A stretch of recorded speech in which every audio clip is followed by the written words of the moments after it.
অনেক মানুষ হজে যায়, হজে যাওয়ার সময় কেউ তার টাকা আছে দেখে না 6.5 লাখ টাকা খরচ করে হজে যায়।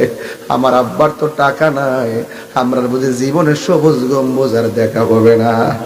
আল্লাহর হাবিব বলেন, ও উম্মত, প্রতি বৃহস্পতিবারের দিন গিয়ে রাতের বেলায়, জুমার রাত আজকে, কথা কন ঠিক না বেডে?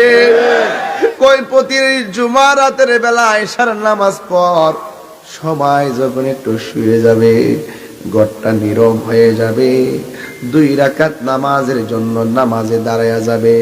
প্রথম রাকাতে সূরা ফাতিহার সঙ্গে 11 বার আয়াতুল কুরসি পড়বে, আবার দ্বিতীয় রাকাতে সূরা ফাতিহার সঙ্গে 11 বার সূরা ইখলাস পড়বে। কয়বার? আমার নবী বলে, উম্মত, তোর টাকা নাই,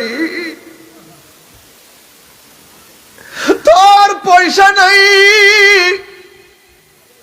জুমার রাত আমি নবী বইলা দেই, সূরা ফাতিহার সাথে যারা 11 বার আয়াতুল কুরসি পড়ব, 11 বার সূরা ইখলাস পড়ব, আমার নবীকে, উম্মত রে, তোর দূরত্ব যতই দূরে হোক না কেন, আমি নবী তোর সঙ্গে ঘুমের ঘরে দিদার দিয়ে দিব।